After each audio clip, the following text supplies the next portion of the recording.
Welcome to Joe's Astrology, and this is the birth chart for Warren Buffett.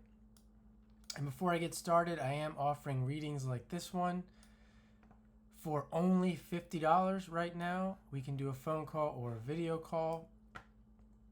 So let's get into this chart with Warren Buffett. I want to focus on evolutionary astrology, what his life is all about, where he's coming from, where he's headed. And Warren Buffett is known as being this big-time billionaire, money guy. And we see he's a Sagittarius rising, moon in Sagittarius, and sun in Virgo. So just right there, we see a lot of money,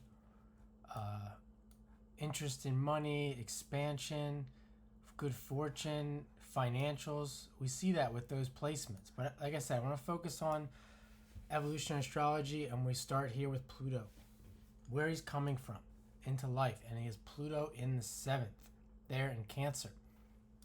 Cancer is also ruled by Jupiter. And I wanted to point this out here because this is Pluto in the 7th. He's coming from a place of being interested in relationships. And relationships have a lot to do with someone who has a lot of money, usually. Or it can be one facet of it. And we also see that Jupiter that rules his rising and the Jupiter that rules Cancer, rules that Pluto, is right there with Pluto in the 7th. So this is where he's coming from. We can also see the South Node. Here's the North Node in Aries, and the South Node is there in the 10th at 24 degrees in Libra. So the South Node is in the sign of Libra, the sign of relationships. Again, where he's coming from. And Venus, the planet that rules Libra, is right there with the South Node. And it's in the 10th, what he's known for. So this, and the 10th being thing of Capricorn, someone who's very responsible, that takes responsibility. We could say this is a person who comes into life taking responsibility, or feels that his responsibility would be to relate to other people from a financial standpoint, from a wealth creation standpoint. This is his family, Cancer. I don't know that much about him, but maybe we could say he comes into life being in a family that is about something to do with money, or more interested in these concepts. So look at how those placements really go together. And we can see that this person, because of those things, could have a lot of success in this life compared to somebody else. And we can look at where he's headed, the North Node. It's in Aries, in the 4th, and it's conjunct Uranus. We can see it's actually moving towards Uranus in Aries. So this is a very much a fruition aspect that, sometimes when you see this South Node stuff, it's it's creating frustration for a person, but not for Warren Buffett. Warren Buffett, we see that it's a nice blend of the two. We see Uranus is a very social planet usually, and Aries is a very aggressive sign. So again, we see this indication of aggressively social, aggressively all about equality, spreading, in his mind, spreading the wealth. And, I don't know that much about him, but I know, being involved in real estate and as a realtor at one point, he is the head of Berkshire Hathaway. I mean, that's what real estate brokers do in their own way. They try to get people on board with their business, and if they can get the right contacts into their business, these realtors, then they can be a part of his network. So there's that. And then let's look at the polarity. The polarity often shows, again, gives indication of where a person's headed in this life. And we see the polarity, there is a planet there, Saturn.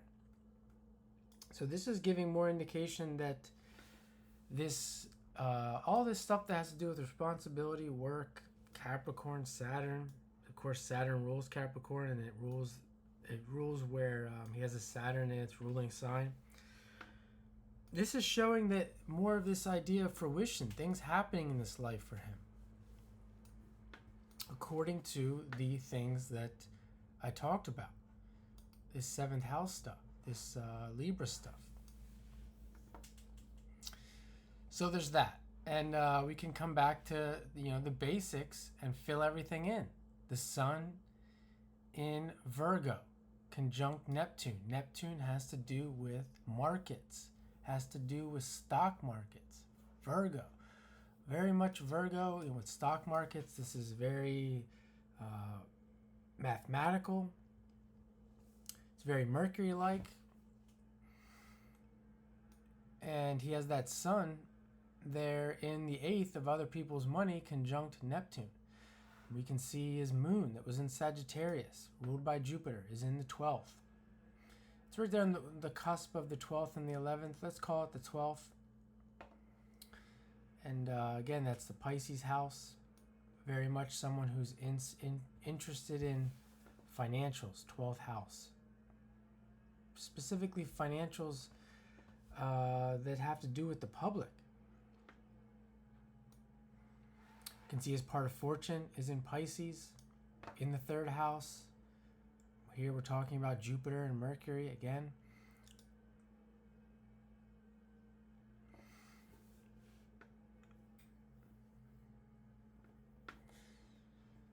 See if there's anything else. We can look at his Mars. We can see that his Mars is in the 7th, and this is again someone who's motivated to form these relationships, to find these relationships. Mars in the 7th. Someone who is not going to be afraid to confront people, to get into discussions with people. And sometimes, when you're dealing with networks and business and relationships, you got to be able to get into these tough situations, these tough conversations to make deals. And we see that there with the Mars in the 7th. That North Node there is also ruled by the Mars in the 7th. And let's see if there's anything else. The Pluto. The Pluto is squaring the nodes. This Jupiter-Pluto is squaring the nodes. And it really comes back to this Aries stuff. Because this might be a guy, you could look at this, and this might be a guy that's too much on the side of, in his life, he may have found that he was too much on the side of people-pleasing, not aggressive enough, not assertive enough, and he may have needed to really resolve this Aries stuff and make it work with his personality, with this Libra, with his tendency to be social and not hurt people, not piss people off, etc. Again, I'm just making that up based on the chart. That's how it works. And I'm going to leave it there for now. And again, if you're still with me and you want me to read your chart, give me a call. We can definitely set that up as soon as possible. So thanks for watching and have a great day.